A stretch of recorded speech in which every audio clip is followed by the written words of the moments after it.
क्या सचमुच आत्मा होती है? आत्मा के बारे में सबसे प्रामाणिक उल्लेख श्रीमद् भगवद गीता में मिलता है। कहा गया है कि आत्मा अविनाशी है। इस पर किसी भी प्राकृतिक भाव का असर नहीं होता। आत्मा पर किसी भी प्रकार की चीज़ें असर नहीं करती। आत्मा का एक ही स्वाभाविक गुण है, स्वाभाविक रूप से प्रसार करना और ईश्वर में विलीन होना। जब तक आत्मा ईश्वर तक नहीं पहुँचती तब तक शरीर बदलते रहती है। आत्मा को देखा नहीं जा सकता। आत्मा वायु की तरह गमनशील होती है। आत्मा अच्छी या बुरी नहीं होती। इनके साथ जुड़े हुए संस्कार या जुड़ा हुआ मन अच्छा या बुरा होता है।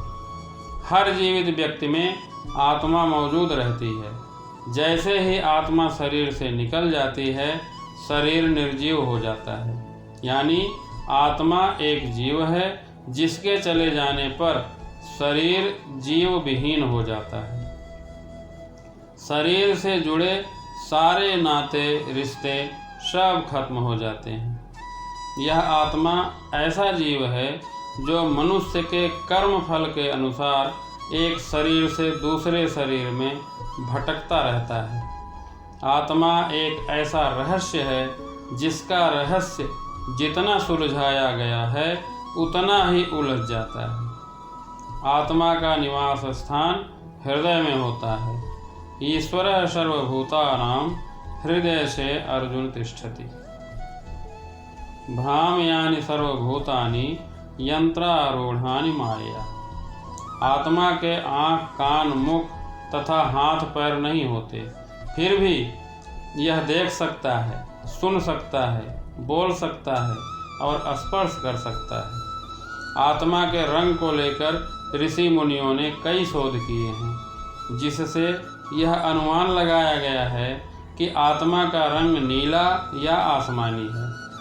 मृत्यु के समय आत्मा अपने कर्मों को समेटकर अपनी अधूरी इच्छाओं को पूरी करने के लिए अन्य शरीर की खोज में चल देती है और कर्मों के अनुसार ही आत्मा को नया शरीर कर्म फल भोगने के लिए प्राप्त हो जाता है। तो क्या सचमुच में आत्मा होती है? और अगर होती है तो हमें दिखाई क्यों नहीं देती? इस छोटी सी कहानी से समझें।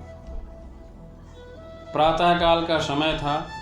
गुरुकुल में रोज की भांति गुरुजी अपने शिष्यों को शिक्षा दे रहे थे आत्मा के बारे में। आत्मा के बारे में बताते हुए गुरुजी ने यह श्लोक सुनाया। नयनम छिन्दन्ति शस्त्राणि नयनम दहति पावकः न चैनम क्लेदयन्त्यापो न शोषयति मारुतः। अर्थात आत्मा को शस्त्र छेद नहीं सकते, अग्नि जला नहीं सकती, जल गला नहीं सकता और हवा उसे सुखा नहीं सकती। इस आत्मा का कभी भी विनाश नहीं हो सकता, यह अविनाशी है। यह सुनकर एक शिष्य बोला, किंतु गुरुवर यह कैसे संभव है? यदि आत्मा का अस्तित्व है और वह अविनाशी है तो भला इस नाशवान शरीर में कैसे वास करती है और वो हमें दिखाई क्यों नहीं देती? क्या सचमुच आत्मा होती है?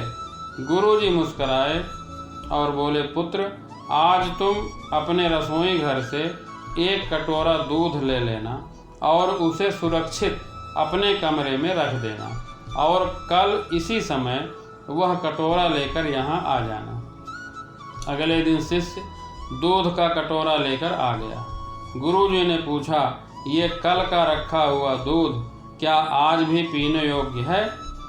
शिष्य बोला, नहीं गुरुजी, यह तो कल रात ही फट गया था। लेकिन इसका मेरे प्रश्न से क्या लेना देना? गुरुजी बोले, आज भी तुम रसोई में जाना और एक कटोरा दही ले लेना और कल इसी समय दही का कटोरा लेकर उपस्थित हो जाना। अगले दिन शिष्य सही समय पर दही का कटोरा लेकर आ गया। गुरुजी ने पूछा, ये कल की रखी दही क्या आज भी खाने योग्य है? शिष्य बोला, जी हाँ गुरुजी, यह आज भी खाने योग्य है। गुरुजी ने कहा, ठीक है, इसे वापस ले जाओ और कल फिर यही दही वापस लाना। अगले दिन जब गुरुजी ने शिष्य से दही के बारे में पूछा तो उसने बताया, गुरुजी, दही में कुछ खटास आ गई है और वह खराब सी लग रही है। इस पर गुरुजी दही का कटोरा एक तरफ रखते हुए कहा, कोई बात नहीं बेटा, आज तुम रसोई से एक कटोरा देसी घी लेना और उसे तब तक रखे रहना जब तक खराब ना हो जाए। जब खराब हो जाए तब लेकर मेरे पास आना। अब दिन बीतते गए पर घी खराब नहीं हुआ और शिष्य रोज खाली हाथ गुरुजी के पास आता जाता रहा। काफ़ी दिन बीत गए, तब एक दिन शिष्य से रहा नहीं गया और उसने पूछा, गुरुजी, मैंने बहुत दिनों पहले आपसे प्रश्न किया था कि यदि आत्मा का अस्तित्व है, वो अविनाशी है, तो भला वो इस नाशवान शरीर में कैसे वास करती है और वह हमें दिखाई क्यों नहीं देती? क्या सचमुच आत्मा होती है? पर गुरुजी, आप इसका उत्तर देने के बजाय आप हमें दूध दही घी में उलझा दिया। क्या आपके पास भी इसका कोई उत्तर नहीं है? इस बार गुरुजी गंभीर होते हुए बोले, बेटा, मैं ये सब तुम्हारे प्रश्न का उत्तर देने के लिए ही तो कर रहा था। देखो, दूध दही और घी सब दूध का ही हिस्सा है, दूध से ही बना है, लेकिन दूध एक दिन में ही खराब हो जाता है, दही 2 से 3 दिनों में खराब होता है, लेकिन शुद्ध घी कभी खराब नहीं होता। इसी प्रकार आत्मा इस नाशवान शरीर में होते हुए भी ऐसी है कि वो कभी खराब नहीं होती, उसे कभी नष्ट नहीं किया जा सकता।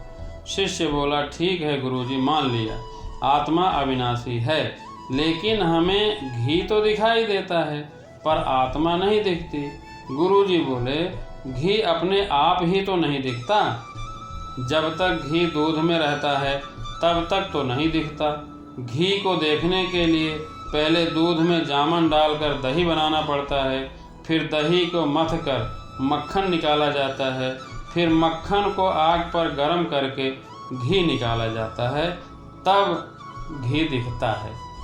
इसी तरीके से हर इंसान आत्मा का दर्शन मतलब आत्मदर्शन कर सकता है, लेकिन उसके लिए पहले इस दूध रूपी शरीर को भजन रूपी जामन से पवित्र बनाना पड़ता है।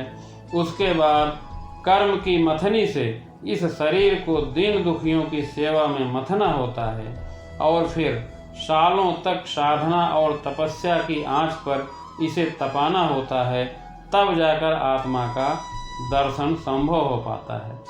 शिष्य के समझ में अब सब कुछ आ चुका था। उसने गुरुजी के चरण स्पर्श किया और आत्मदर्शन के मार्ग पर आगे बढ़ गया। जय श्री राम।